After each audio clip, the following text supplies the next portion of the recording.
क्या व्यर्थ प्रश्न करते हैं लोग। अरे भाई व्यर्थ प्रश्न क्यों करते हो? अच्छे प्रश्न करो जिससे कि तुमको लाभ मिले उससे। व्यर्थ प्रश्न करते हो। क्या व्यर्थ प्रश्न करते हैं? कैसे कैसे व्यर्थ प्रश्न करते हैं? तुम्हारा यीशु मसीह खाने को देगा क्या?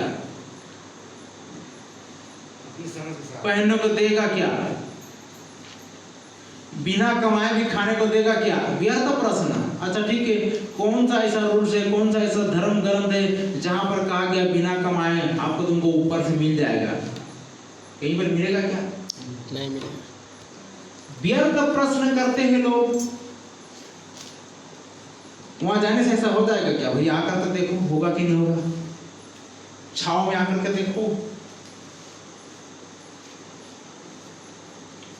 व्यर्थ प्रश्न ये शैतान का एक खतरनाक अस्त्र है जो लोगों की जिंदगी में लाकर रखना चाहता है। व्यर्थ प्रश्न जिससे कोई व्यर्थ हमारे व्यर्थ ही है, उसका अनर्थ ही है, उसका कोई मतलब ही नहीं है, अर्थ ही नहीं। वो व्यर्थ मतलब क्या?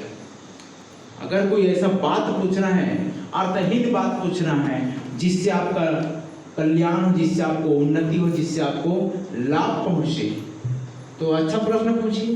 व्यर्थ प्रश्न क्यों? पांचवी बात मैं आपको बताना चाहता हूं।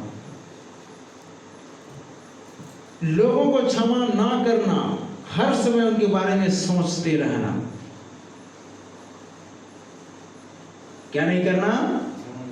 लोगों को क्षमा नहीं कर पाना और हर समय उनके बारे में सोचते रहना।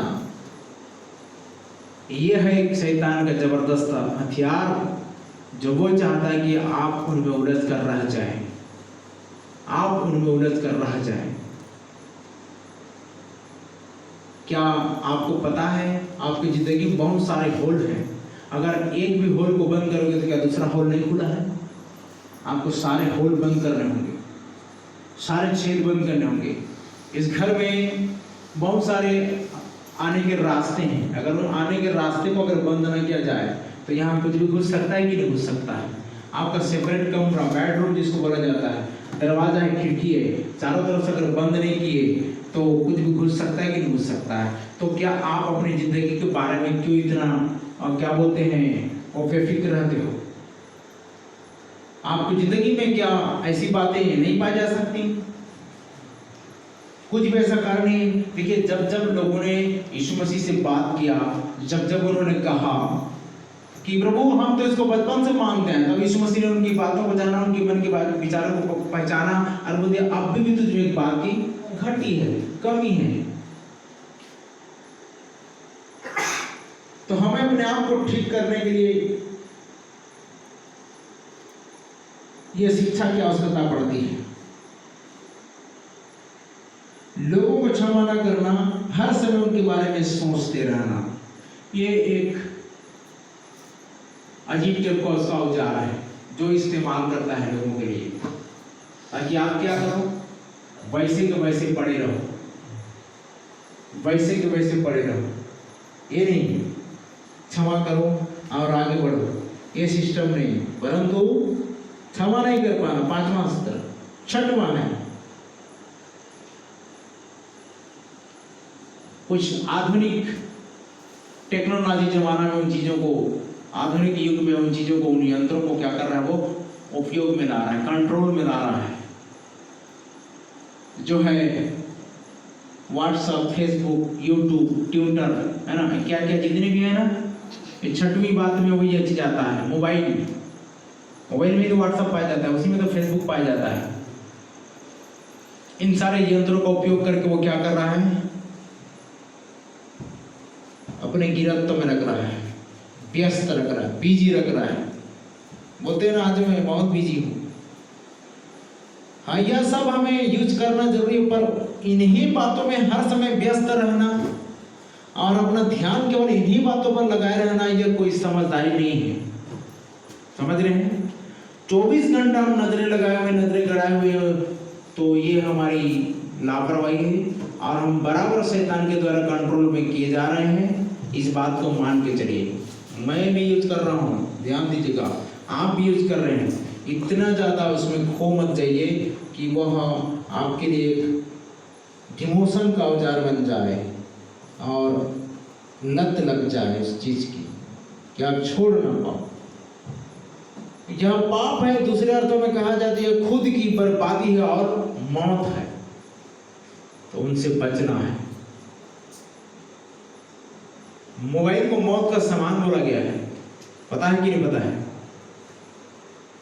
मोबाइल को मौत का सामान बोला गया है। बहुत सारे एक समय में चाइना मोबाइल है, जहां तक कौन सा जो ब्लास्ट हो रहा था, क्या नाम है उसका? कुछ मोबाइल का नाम था उसमें जो ब्लास्ट हो रहा था, माइक्रोमैक्स था या कुछ था, नहीं माइक्रोमैक्स मोबाइल, मत पूछिए, ठीक है? यही है कि यूज करा रहा है। सातवां,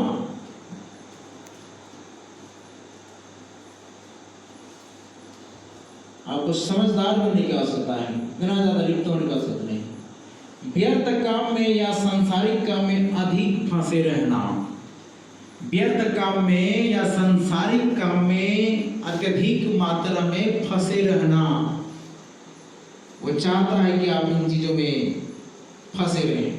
ये 7 बातें जो मैं आपको बताया हूं, इन चीजों से हमारी आत्मिक घटी शुरू हो जाती है, आत्मिक बर्बादी शुरू हो जाती है, कमजोरी शुरू हो जाती है और हम परमेश्वर की सच्ची शांति और आनंद से दूर चले जाते हैं और डिमोशन में जाते हैं और उन्नति दिखाई नहीं देती।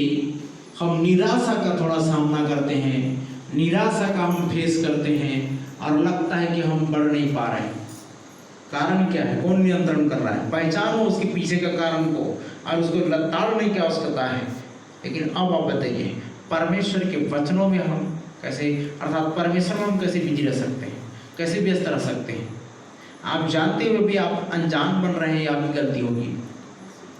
परमेश्वर में व्यस्त रहें। कैसे रहें? आपको नहीं पता?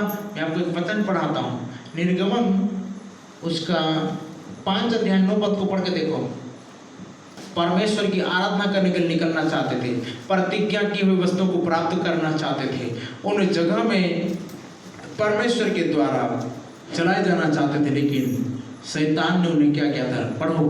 उन मनुष्यों से और भी कठिन सेवा करवाई जाए, और भी अधिक कठिन सेवा करवाई जाए कि वे उसमें परिश्रम करते रहें और कि वे उसमें परिश्रम करते रहें, उसी में क्या करते रहें? घुलते मिलते रहें और झूठी बातों पर ध्यान न लगाएं। हाँ, ईश्वरीय बातों को शैतान झूठी बातें बोल करके क्या करेगा कि वे झूठी बातों पर ध्यान न लगाएं। तो आपको लगता है कि झूठी बातें हैं, ये परमेश्वर का वचन झूठ है क्या? लिखा है शैतान झूठे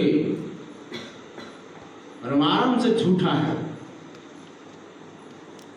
लेकिन वो उल्टा बोला जा रहा है। यहाँ पर ये फिरौन और मिस्रवासी क्या क्या इस्राएली प्रजा पर, जबकि वहां पर आदेश दिया गया था तुम इस गुलामी मानसिकता से आजाद हो, उभर कर सामने आओ, परमेश्वर के वचन की ओर ध्यान दो, परमेश्वर की आराधना करने के लिए उस पहाड़ पर चलो, उस देश पर चलो जहां दूध और मधु की धारा बहती है, जहां पर आनंद है, जहां पर उल्लास है, हर्षोल्लास है, जहां पर पवित्र आत्मा का बपतिस्मा है, ऐसे स्थान में चलो। लेकिन शैतान ने वहां पर क्या किया? फिर उनके मन को कठोर करके और क्या बोल रहा है? इन लोगों से और अधिक कठिन सेवा करवाया जाए और इन लोग इसी में लिप्त रहें, इसी काम काज में लगे रहें, इनको और कठिन सेवा करवाया जाए और झूठी बातों पर ध्यान न लगाएं। बस ये परमेश्वर का ओरिजिनल वचन जब इन पर आ रहा है ना, इन झूठी बातों पर मन न लगाएं, ये झूठी कहानी पर मन न लगाएं। घंटा 2 घंटा बैठकर सुनने वाला या घंटे 2 घंटे प्रार्थना आराधना करने वाला, ये सब बातों में लोग मन न लगाएं। ये क्या धर्म कर्म की बात करते रहते हैं, ये एनी इस रीति से सुनाते रहते हैं, आराधना प्रार्थना गीत भजन करते रहते हैं, इन बातों में मन न लगाएं। ये लोग क्या बोला गया? इन लोग आलसी हैं, इन लोग आलसी हैं जो क्या करना चाहते थे? यहाँ छोड़ करके काम को छोड़ करके यहाँ एक अलग देश में जाना चाहते हैं। ऐसा करके आप पढ़ देंगे, वहां पता चल जाएगा निर्गमन में। तुम लोग आलसी हो, ऐसा कहते हो कि हम लोग क्या करेंगे? इन काम काज को छोड़कर परमेश्वर की आराधना के लिए जाएंगे। शैतान इन कामों को करवा रहा था। ऐसा व्यस्त रखना चाहता है वो, ऐसा बिजी रख देना चाहता है कि आप परमेश्वर के वचन को सुन न पाओ, परमेश्वर की आराधना आपको दिखाई नहीं दे, परमेश्वर की बातों आपको समझ ना आए, परमेश्वर का वो पवित्र आत्मा का बपतिस्मा वाला जो प्रतिज्ञा है ये सब दिखाई नहीं दे, पवित्र आत्मा रूपी धन आपको दिखाई ना दे, परमेश्वर का कोई इंतजाम जो है आपको दिखाई नहीं दे। वो शैतान इतना ऐसा चाहता है, इतना जद्दोजहद करेगा कि आपको इन कामों में लिप्त करके रखे, बिजी करके रखे, व्यस्त करके रखे, और रात को परमेश्वर की आराधना के लिए, चर्च में जाने के लिए वो समय ही ना रहे, ऐसा वो चाहता है।